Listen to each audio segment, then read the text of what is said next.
The massive hegemony battlecruiser Inevitable Dominance hung in the darkness of space like a slumbering predator.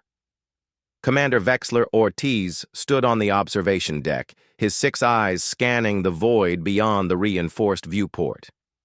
For 8 standard cycles the blockade had held.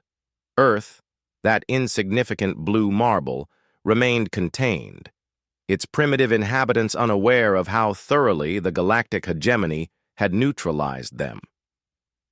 "Status report," Ortiz demanded, his translator. Implant converting his native Moldovan clicks into the common tongue.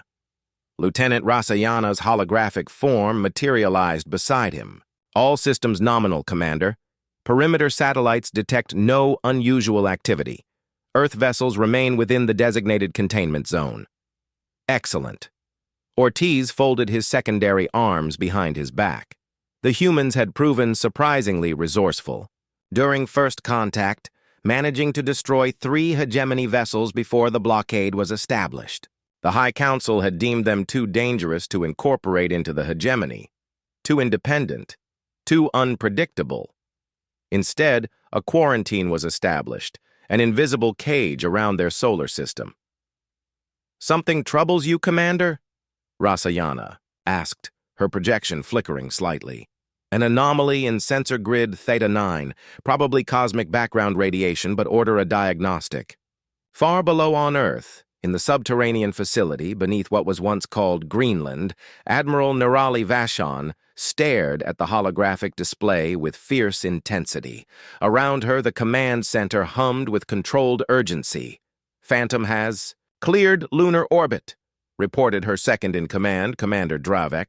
"Stealth systems functioning at optimal capacity." Vashon nodded, her weathered face betraying nothing. 8 years of planning, of secret construction, of technological innovations that had remained hidden from the watchful eyes above. Earth's governments had united after the blockade, pooling resources and intellect toward a single goal: freedom.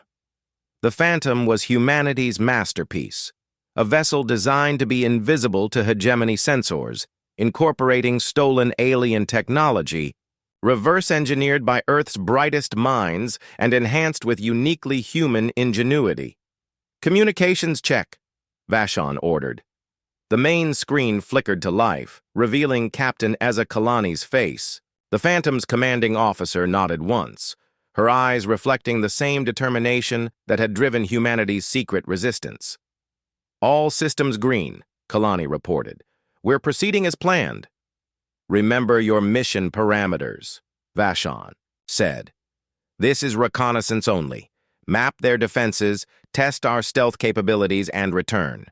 Do not engage unless absolutely necessary."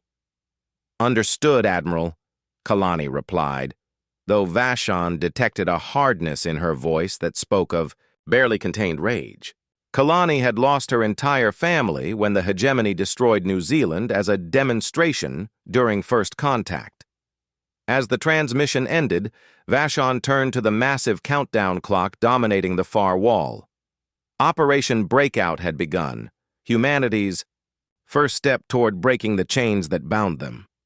Aboard the Phantom, Captain Kalani settled into her command chair. Around her, the bridge crew worked in near silence, the tension palpable. "Stealth system status?" she asked. Lieutenant Orlov, her chief engineer, checked his readings. "Heat dispersion functioning at 98%. Electromagnetic cloaking stable. Quantum signature scrambler operating within parameters." "And the hegemony sensor grid?" Navigator Joe looked up from her station. "No indication they've detected us. Their patrol patterns remain unchanged." Kalani nodded, allowing herself a small smile. The Phantom was working exactly as designed, invisible to the most advanced detection systems in the galaxy. But this was only the beginning. "Steady as she goes," she ordered. "Take us to the edge of their defense perimeter." As the Phantom slipped silently through space, Kalani thought of her parents, her brother and sister, all ash now on a ruined continent. The hegemony thought they had humanity contained, domesticated. They were about to learn how wrong they were. back. On the inevitable dominance, a junior technician frowned at his display. For a microsecond, something had triggered an alert in Quadrant 7. But the anomaly vanished as quickly as it appeared. He hesitated, then dismissed it as cosmic background radiation. After all, nothing could penetrate the hegemony's blockade. Nothing at all. Commander Ortiz found himself increasingly restless as his shift progressed. Something felt wrong, a prickling sensation at the base of his spine that his species had evolved as a warning system. He prowled the command deck, startling subordinates with unexpected inspections of their stations. "Commander!" Lieutenant Rasayana's voice interrupted his thoughts. "Long-range scanners have detected unusual activity near Saturn's rings." "Elaborate," Ortiz demanded. "Several mining vessels have approached the exclusion boundary. They appear to be harvesting ice from the outer rings," Ortiz hissed softly. "The humans were allowed limited resource gathering within their own system, but Saturn's rings were technically outside their permitted zone. Deploy Interceptor Squadron Delta. Remind these humans of their boundaries." Aboard the Phantom, Captain Kalani received the alert from Earth Command. "Perfect timing," she murmured. "The diversion is working." While the mining vessels, deliberately, sent to draw attention, activated Saturn's side of the blockade, the Phantom approached from the opposite vector, using Jupiter's electromagnetic field to further mask their signature. "We're approaching the first defense satellite," Navigator Joe announced. "Range, 3,000 kilometers." Kalani nodded. "Activate passive scanning. Record everything." The Phantom's sensors silently cataloged the hegemony's defense grid. Automated weapons platforms, sensor arrays, and communication relays. Each piece of data was another key to eventually breaking the blockade. "Captain," Communications Officer Najem called out, "the mining vessels are being intercepted. Hegemony. Forces are deploying." "Good," Kalani replied. "That should thin their patrol coverage on this side." What happened next wasn't in the mission plan. A proximity alarm blared suddenly.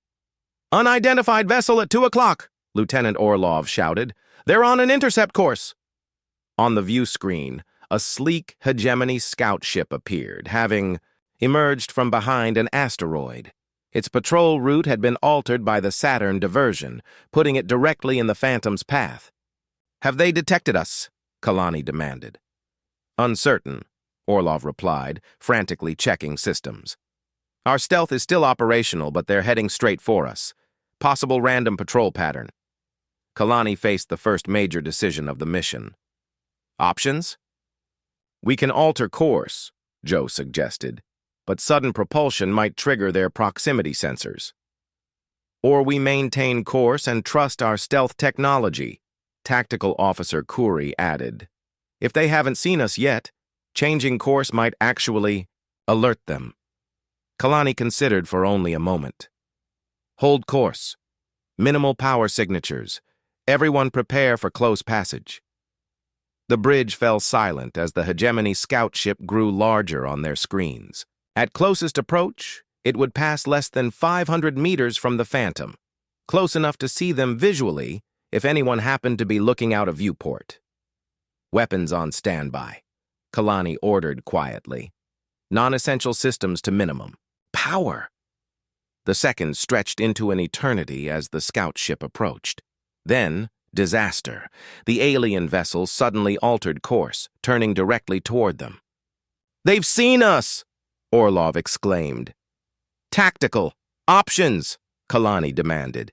"They haven't powered weapons yet," Khoury reported. "But they're definitely investigating." Kalani made her decision. "We can't let them report back. Target their communications. Array only. Disable. Don't destroy." The Phantom's weapons officer locked onto the scout ship's external communications array and fired a single precision shot. The targeted system exploded silently in the vacuum of space. "Direct hit," Khoury confirmed. "Their communications are down. Now target their engines. We need to buy time to escape." The Phantom fired again, crippling the scout ship's propulsion. "System! Get us out of here, maximum stealth," Kalani ordered. Plot a course that keeps us behind Jupiter relative to the hegemony fleet.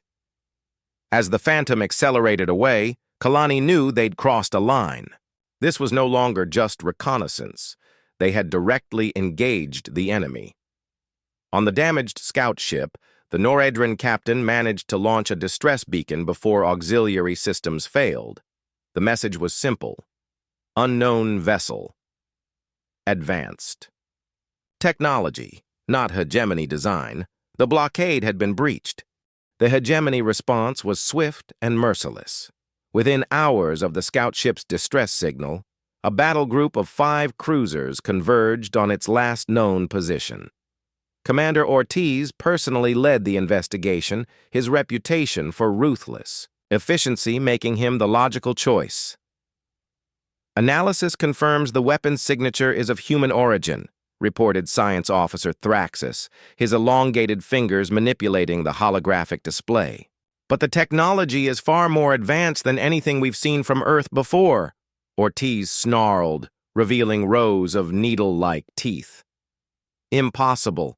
Their technological development has been carefully monitored. They couldn't have developed stealth, capabilities that could evade our sensors. The evidence suggests otherwise, Commander.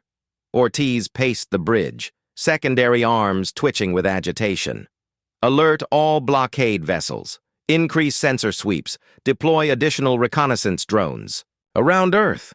I want to know what they've built and where they're hiding it. Meanwhile, aboard the Phantom, Captain Kalani faced a difficult decision. The scout ship encounter had compromised their mission parameters, but they had also gained valuable intelligence about hegemony response patterns. Earth Command is ordering us to return immediately, Communications Officer Najim reported. Looking up from her console, Kalani frowned. That would mean crossing through areas of increased hegemony activity. They're actively hunting us now. We could wait it out, suggested Tactical Officer Corey. Hide in Jupiter's radiation belt until they reduce their search patterns. Lieutenant Orlov shook his head. The radiation would damage our systems over time. We'd be vulnerable. Kalani studied the tactical display, noting the patterns of hegemony. Search vessels. A plan formed in her mind. Bold, dangerous, but potentially game-changing. We're not going back yet, she announced. Earth needs more intelligence on their systems, and we're in the perfect position to gather it. Captain? Navigator Joe questioned. They're expecting us to run home. Instead, we're going to shadow their command vessel. Kalani pointed to the massive silhouette of the inevitable dominance on the display. That ship coordinates the entire blockade. If we can tap into their communications, we'll have access to their entire defense network. The bridge crew exchanged nervous glances. It's beyond risky, Corey said finally, but it could work. While the Phantom altered course to intercept the hegemony command ship, Admiral Vashon faced growing pressure on Earth. The Council of Nations had convened an emergency session after learning of the engagement with the scout ship. You've endangered the entire planet, accused Councillor Renfield, his face flushed with anger. The hegemony could interpret this as an act of war. With respect, Councillor, Vashon replied evenly. We have been at war since they murdered millions of our people and imprisoned the rest of us in our own solar system. The Phantom was supposed to gather intelligence only, another councillor objected, not engage enemy vessels. The engagement was unavoidable, Vashon explained. And now we have an opportunity. If Captain Kalani can infiltrate their command structure, we'll gain access to their entire blockade network. And if she fails, Vashon's expression hardened, then we accelerate the timetable for the rest of the fleet. A shocked murmur ran through the chamber. The rest of the fleet? Renfield repeated. The Phantom isn't our only ship? Vashon smiled thinly. The Phantom is merely the first. Operation Breakout has always been bigger than a single vessel. In the depths of Earth's oceans and hidden asteroid, bases throughout the solar system, humanity's secret armada waited, vessels incorporating both stolen hegemony technology and uniquely human innovations, ships that, individually, might not match the alien blockade's firepower, but together represented humanity's refusal to accept confinement. As the Council argued, the Phantom approached the massive hulk of the inevitable dominance.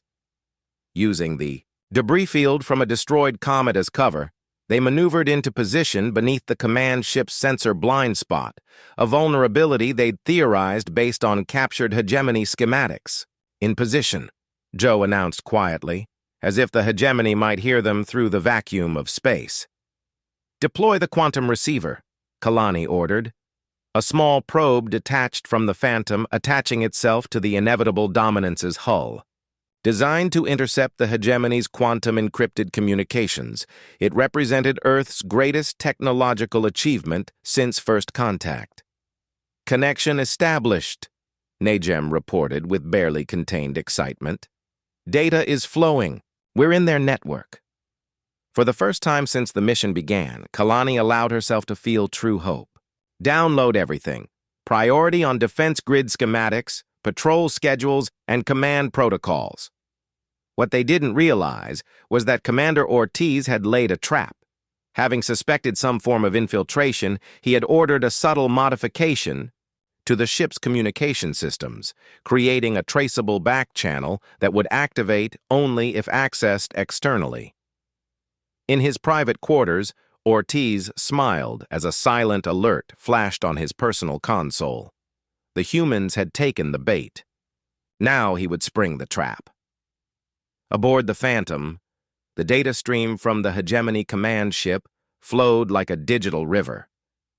The crew worked feverishly to sort through the encrypted information, searching for anything that could help Earth break. "The blockade! This is incredible," Lieutenant Orlov muttered, scanning through technical specifications. "Their entire sensor grid operates on a quantum entanglement principle. That's why traditional stealth measures don't work against them." "Except ours," Captain Kalani reminded him. "Keep focused on defense grid vulnerabilities." "Tactical officer." Corey suddenly straightened at her station. "Captain, I'm finding something strange in these patrol schedules.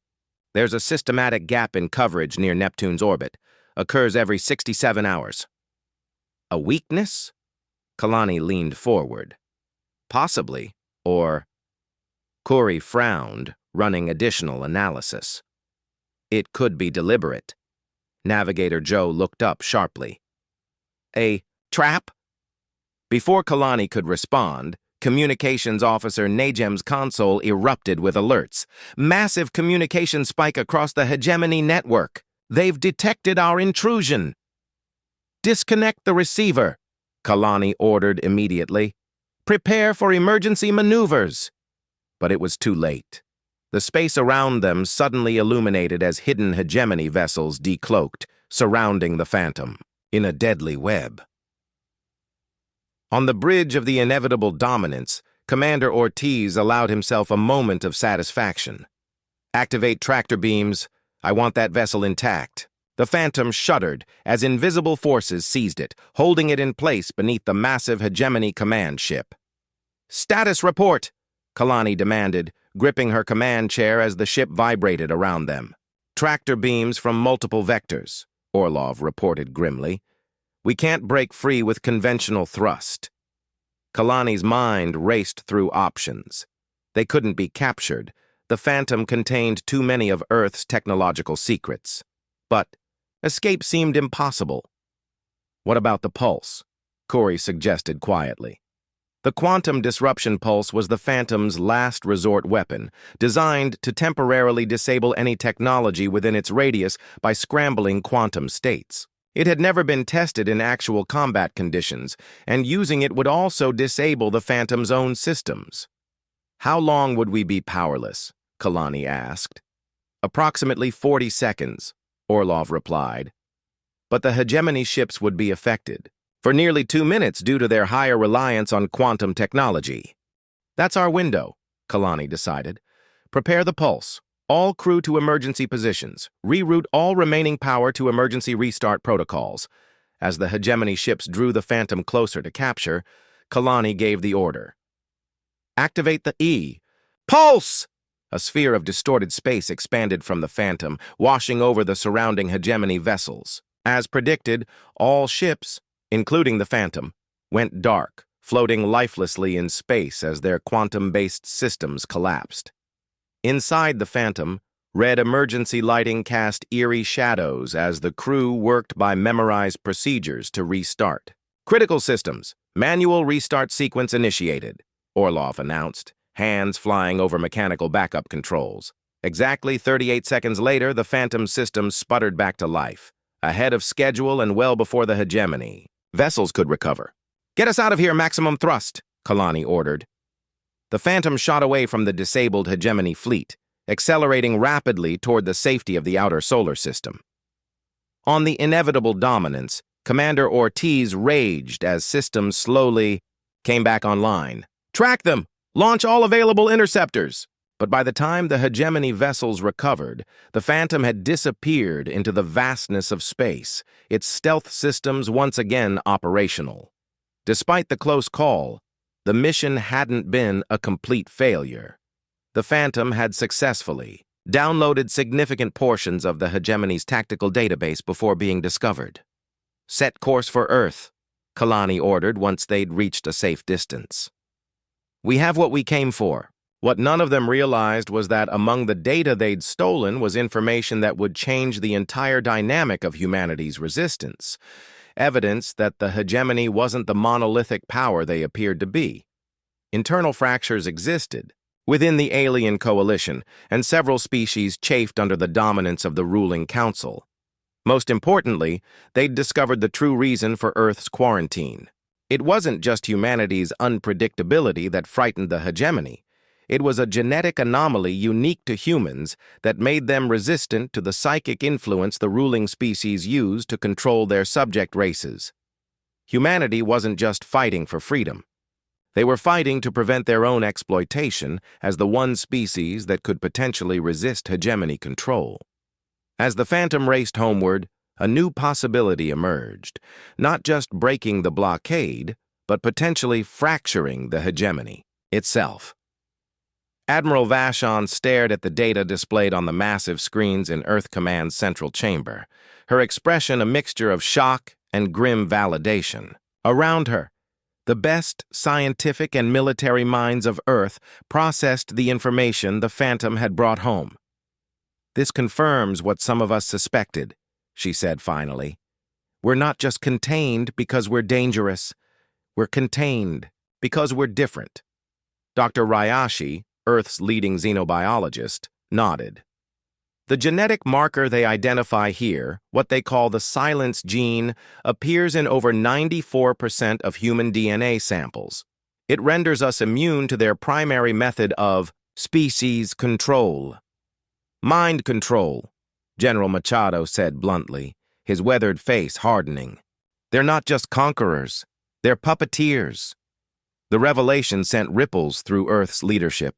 The hegemony, they now understood, was built on a lie. The dominant species, the Moldovians, led by high-ranking officers like Commander Ortiz, possessed a form of psychic suggestion that worked on nearly all sentient species they encountered. It wasn't technological superiority alone that had built their empire, but the ability to subtly influence the thoughts and decisions of subject races. Humans, uniquely, were immune, and therefore dangerous. "There's more," Captain Kalani added, standing beside a holographic display of the hegemony fleet formations. The data shows significant tensions within the hegemony itself. 3 subject species show signs of growing resistance, particularly the Noradrans. "The same species as the scout ship we encountered," Tactical Officer Corey noted. Admiral Vashon's eyes narrowed. "You're suggesting potential allies?" "I'm suggesting we may not be as alone as we thought," Kalani replied. While Earth Command processed this paradigm-shifting information, Commander Ortiz faced a crisis of his own. The escape of the human vessel represented the first significant breach of the blockade in 8 cycles. Worse, the humans had stolen classified information that could potentially expose the hegemony's greatest secret. The High Council demands answers, Lieutenant Rasayana reported, her holographic form flickering with unusual distortion, a sign of the Council's displeasure affecting even the communication systems. "Tell them I take full responsibility," Ortiz replied, 4 of his 6 eyes blinking in sequence, a Moldovan expression of determined focus. "But also inform them that I've already implemented countermeasures." Indeed, even as they spoke, Ortiz had dispatched specialized hunter-killer groups to locate the human vessel. But he had also enacted a more subtle plan. Among the data the humans had stolen were certain files that had been deliberately planted, including false information about a critical weakness in the hegemony's defensive grid near Neptune. If the humans took the bait, they would send their ship directly into the heaviest concentration of hegemony firepower in the system. On Earth, the Council of Nations debated their next move. The Phantom's successful mission, despite the close call, had demonstrated that humanity could match and even exceed hegemony technology in certain areas. The question now was how to leverage this advantage.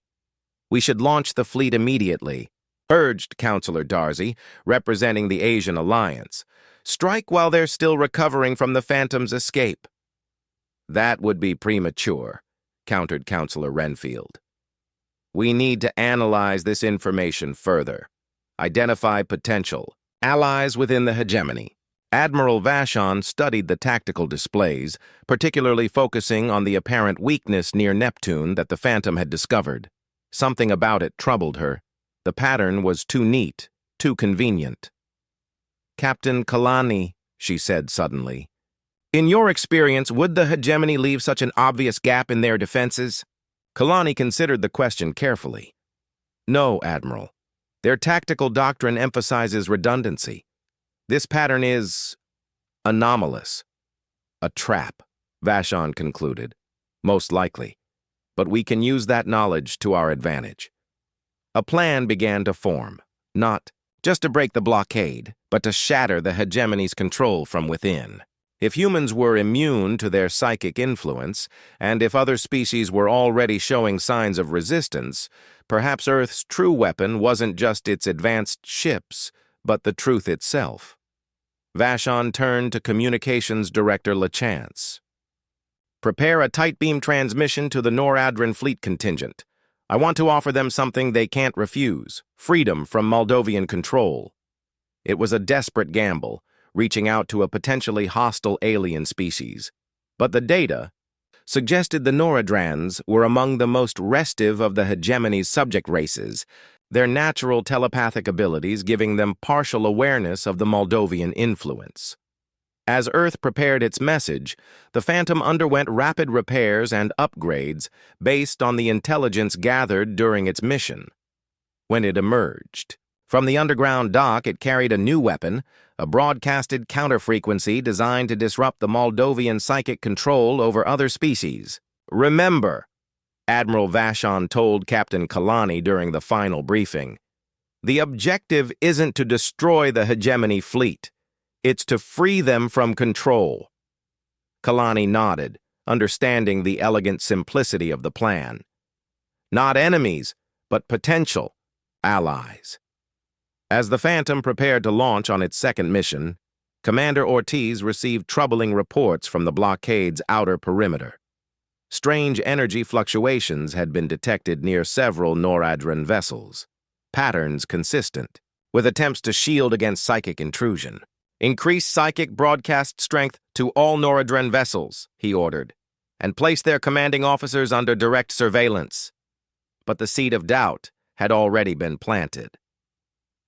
Earth's message, containing proof of the Moldovan control and offering an alliance of truly free species, had reached receptive minds among the Noradran fleet. The stage was set for a confrontation that would determine not just Earth's fate, but potentially that of the entire galaxy. The Phantom sliced through the darkness of space, its enhanced stealth systems rendering it virtually undetectable even to the heightened hegemony patrols. Captain Kalani stood on the bridge, watching as Neptune's blue sphere grew larger in the view screen. "Status of the Noradran fleet?" she asked. Communications Officer Nijem consulted her readings. holding position in Sector 7 as arranged. Their communications show increased Moldovan monitoring, but they're maintaining the appearance of normal operations. And the emitter? Lieutenant Orlov checked the newly installed device. Earth's most ambitious technological creation yet. Counter-frequency generator at full capacity. Theoretical range extends to cover the entire Noradran battle group once deployed. Kalani nodded, her expression solemn. Everything hinged on this moment, not just the freedom of Earth, but potentially dozens of species throughout the galaxy. If they succeeded in breaking the Moldovan psychic control over the Noradrans, it would create a cascade effect throughout the hegemony. "Take us in," she ordered. "Maintain stealth protocols until we reach the broadcast point." As the Phantom approached the rendezvous coordinates, the trap Commander Ortiz had laid sprang into action, but not as he had anticipated. Hegemony warships decloaked around the designated weakness in the Neptune defensive grid, weapons primed and ready. But their target wasn't there. Instead, the Phantom approached from the opposite vector, using Neptune's magnetic field as additional cover. On the bridge of the inevitable dominance, alarms suddenly blared. "Commander!" Lieutenant Rasayana's hologram appeared with unusual urgency. "We're detecting unusual activity among the Noradran vessels. They're altering formation without authorization." Ortiz's secondary arms twitched violently. "Increase psychic suppression immediately. All available Moldovan officers are to focus their influence on the Noradran command vessels." But it was too late. The Phantom reached its designated position and activated the counter-frequency generator. A wave of invisible energy pulsed outward, specifically calibrated to neutralize the Moldovan psychic frequency while strengthening the natural telepathic bonds between Noradrans. Across the Noradran fleet, ship captains and crew members suddenly experienced true mental clarity for the first time in generations. The subtle influence that had directed their thoughts, decisions, and loyalties for centuries vanished, leaving them with the shocking realization of how thoroughly they had been controlled. "Counter-frequency successfully deployed," Orlov reported. "Noradran vessels are responding." On the tactical display, the Noradran warships began breaking formation, turning their weapons not toward Earth or the Phantom, but toward the Moldovan command vessels. Commander Ortiz watched in horror as decades of careful control collapsed in minutes. "All Moldovan vessels, concentrate fire on the Noradran ships. They've been compromised." But the hegemony fleet was thrown into chaos. For every Moldovan command ship, there were 3 Noradran vessels now free of control and burning with the rage of a species that had discovered its enslavement. The Phantom wasn't done yet. While the initial confrontation unfolded near Neptune, Captain Kalani ordered the ship deeper into the conflict zone. "Transmit the liberation frequency across all hegemony communication channels," she commanded. "Let every species hear the truth." The message broadcast by the Phantom was simple but devastating. Proof of the Moldovan psychic control, evidence of the deliberate suppression of countless species, and an offer of alliance from Earth, the world of humans who had never been subjugated, because they couldn't be controlled. Throughout the solar system, other hegemony ships crewed by non-Moldovan species began to hesitate, their commands suddenly questioned as the influence over them weakened. On Earth, Admiral Vashon gave the order she had prepared for 8 long years: launch the fleet. From hidden bases throughout the solar system, Earth's secret armada emerged, dozens of vessels incorporating both stolen hegemony technology and unique human innovations. Individually, they might not match the firepower of the largest hegemony warships, but together, and with the Noradran ships now fighting alongside them, they presented a force that the fractured blockade could not contain. Commander Ortiz watched his carefully maintained order dissolve into battle. Noradran ships engaged Moldovan vessels at close range. Other subject species began to turn on their masters as the counter-frequency spread through the hegemony network. And emerging from Earth came a fleet that should not have existed: ships Built by a species that should have been safely contained. We must retreat and regroup, his second-in-command urged. The High Council must be informed of this development. But Ortiz knew what such a retreat would mean. The Moldovan dominance of the galaxy had lasted for millennia precisely because no species had ever successfully resisted their influence. If word spread that humans were naturally immune and that their technology could block Moldovan control of other species, "No retreat," he declared, mandibles clicking in determination. "Target the human fleet. Concentrate all firepower on their lead vessels." The inevitable dominance surged forward, its massive weapons systems powering up to their maximum capacity. If he couldn't maintain control, Ortiz would ensure that the humans paid the ultimate price for their resistance. But as the Moldovan flagship approached Earth's fleet, a familiar vessel appeared directly in its path. The Phantom. Weapons locked on the inevitable dominance's primary power core, Tactical Officer Corey reported. Captain Kalani stood from her command chair. "Open a channel." Commander Ortiz's alien face appeared on the view screen, his 6 eyes blinking with barely contained fury. "This ends now, Commander," Kalani stated calmly. "Your control over the hegemony is broken. The Noradrans have already turned against you, and other species will follow. Surrender your vessel." "You understand nothing, human," Ortiz snarled. "The Moldovan influence brought order to a chaotic galaxy. Without our guidance, these species would have destroyed themselves and each other centuries ago." "That wasn't your decision to make," Kalani replied. "Every sentient species has the right to determine its own path, even if that path includes mistakes." As they spoke, the inevitable dominance's weapons continued charging, while more Earth vessels moved into position around it. "I offer you one chance, Commander," Kalani continued. "Surrender, and help us transition to a new galactic order, one built on cooperation rather than control. Your knowledge would be invaluable in preventing the chaos you fear." For a moment, something like uncertainty flickered in Ortiz's alien expression. Then his secondary arms moved to the command console beside him. "Never." The inevitable dominance fired, a massive energy beam lancing toward the Phantom. But Captain Kalani had anticipated this response. The Phantom executed a maneuver that should have been impossible for a vessel its size, rotating and accelerating simultaneously to evade the deadly beam. At the same time, Earth's fleet opened fire from multiple vectors, their weapons specifically targeting the Moldovan flagship's propulsion and weapons systems. The massive ship shuddered under the assault, secondary explosions cascading along its hull as critical systems failed. Aboard the Phantom, Kalani watched, with grim satisfaction, as the symbol of humanity's imprisonment began to break apart. "Commander Ortiz's life signs?" she asked quietly. "Escape pod launched before critical system failure," Najem reported. "He's alive, but contained." Kalani nodded. Despite everything, capturing the Moldovan commander alive would prove invaluable in the days to come.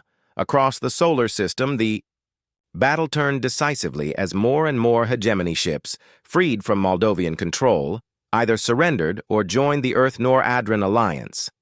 The blockade that had imprisoned humanity for 8 years crumbled in a single day. Admiral Vashon's voice came through the Phantom's communication system, calm but undeniably triumphant. "Captain Kalani, status report." Kalani looked around at her exhausted but proud crew, then back at the view screen showing Earth's fleet surrounded by former hegemony vessels now flying alongside them as allies. "Mission accomplished, Admiral," she replied. "Earth is free, and we've made some new friends." As the Phantom turned toward home, escorted by ships from a dozen different species, Captain Kalani thought about the future that now lay open before humanity. Not just the stars themselves, but a galaxy where Earth would be known as the world that brought true freedom to the stars. Admiral Vashon stood at the observation deck of Earth Command, watching as the Phantom led the procession of Allied vessels into Earth orbit. Around her, the highest-ranking officials of the Council of Nations had gathered to witness this historic moment. "They said we were too dangerous to join their hegemony," she remarked quietly. They were right, just not in the way they thought. One by one, representatives from the formerly subjugated species arrived on Earth via diplomatic shuttles. The Noradrans, with their crystalline skin that refracted light in mesmerizing patterns. The insectoid Valaxi, whose hive mind had been fractured by Moldovan control, but now buzzed with the joy of reunification. The aquatic Murray, who required special environmental suits to survive on land. Each brought their own perspectives, technologies, and cultures, all of which had been suppressed under Moldovan rule. In the weeks that followed, Earth became the center of a new galactic alliance, one founded on principles of autonomy, cooperation, and mutual defense. The knowledge exchanged between species accelerated technological development at an unprecedented rate. Medical breakthroughs, energy innovations, faster-than-light travel improvements, all flourished as minds from across the galaxy collaborated freely for the first time. Captain Kalani found herself appointed as Earth's first ambassador to this new alliance, her experience with both combat and diplomacy making her uniquely qualified for the role. Under her guidance, Earth's fleet expanded and evolved, integrating technologies from a dozen worlds while maintaining the uniquely human innovations that had made the Phantom so effective. The captured Commander Ortiz provided invaluable insights into Moldovan psychology and the full extent of their former empire. Though initially resistant, he gradually came to appreciate the stability of the new order, a stability achieved not through control, but through genuine cooperation. "You were wrong about chaos," Kalani told him during one of their many discussions. "Freedom doesn't lead to destruction when it's paired with respect." Ortiz's secondary arms folded in what humans had learned was a gesture of contemplation. "Perhaps. But the true test will come when the Moldovan Central Authority learns of what has happened here." Indeed, the liberated solar system represented only a small fragment of the vast hegemony. As news of the rebellion spread through subspace communications, the response from the Moldovan homeworld grew more threatening. A punitive fleet was assembled, one that dwarfed the blockade that had once imprisoned Earth. Admiral Vashon called an emergency meeting of the Alliance Council when the intelligence reports confirmed the approaching threat. "They'll be here within 2 standard months," she informed the gathered representatives. "Over 300 capital ships, all with primarily Moldovan crews to ensure absolute loyalty." The chamber erupted in concerned discussions, each species calculating the odds of survival against such overwhelming force. Captain Kalani, however, saw an opportunity. "We don't need to defeat their fleet," she said, silencing the chamber. "We need to defeat their control. The counter-frequency technology that worked here can be adapted for broader deployment." Dr. Ryashi, who had been studying the Moldovan psychic mechanisms, nodded in agreement. "We've identified the source of their abilities, a specialized organ that generates the control frequency. If we can broadcast our counter-frequency across their entire fleet simultaneously, we'd need to get much closer than we did with the blockade forces," Tactical Officer Kuri, now Chief of Alliance Defense, pointed out. "The Phantom couldn't carry a strong enough emitter." "Then we build something bigger," Kalani replied simply. Thus began Project Liberator, the construction of humanity's most ambitious vessel yet. Using the combined knowledge and resources of all Alliance species, a massive ship took shape in Earth orbit. At its heart was an emitter powerful enough to broadcast the counter-frequency across an entire fleet. Its stealth systems, based on the Phantom's design but enhanced with Noradran crystalline technology, would allow it to approach undetected, despite its size. As the Moldovan punitive fleet entered the outer solar system, the Liberator launched, crewed by representatives from every Alliance species, a symbol of their unity and determination. Captain Kalani took command, with Admiral Vashon overseeing the operation from Earth. The plan was audacious. Use the Liberator's unprecedented stealth capabilities to penetrate deep into the Moldovan fleet formation, then activate the emitter at maximum power, freeing all non-Moldovan crew members simultaneously. Remember, Kalani told her diverse crew as they approached the massive enemy fleet, our goal isn't destruction, it's liberation. The Liberator slipped silently through the advancing Moldovan armada, its revolutionary stealth systems rendering it invisible even to the enhanced sensors the enemy had deployed after their experience with the Phantom. At the heart of the enemy fleet, the Moldovan Supreme Commander's vessel, the Absolute Authority, coordinated the approaching assault. Unlike Ortiz, Supreme Commander Zilax had never encountered humans directly, viewing them only as an irritating anomaly to be eliminated. Weapons charged, reported his first officer. Earth's defenses are within range in 17 minutes.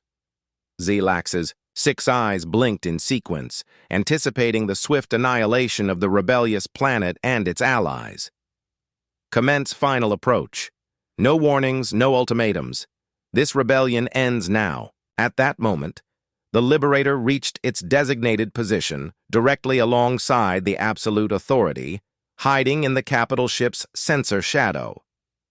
Emitter at full power, Lieutenant Orlov reported, his fingers hovering over the activation controls. Captain Kalani took a deep breath. On my mark! 3, 2, 1, activate! The Liberator's core blazed with energy as the counter-frequency emitter engaged at maximum output.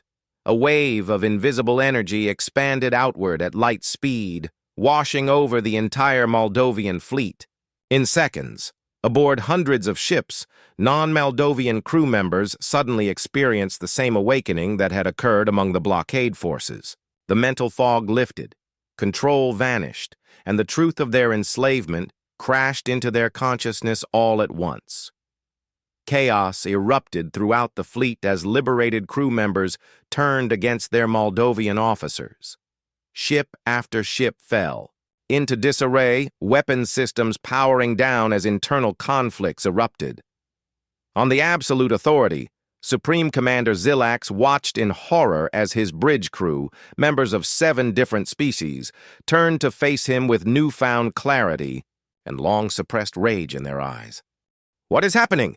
he demanded, attempting to reassert control through increased psychic projection, but his influence slid off their minds like water off oil.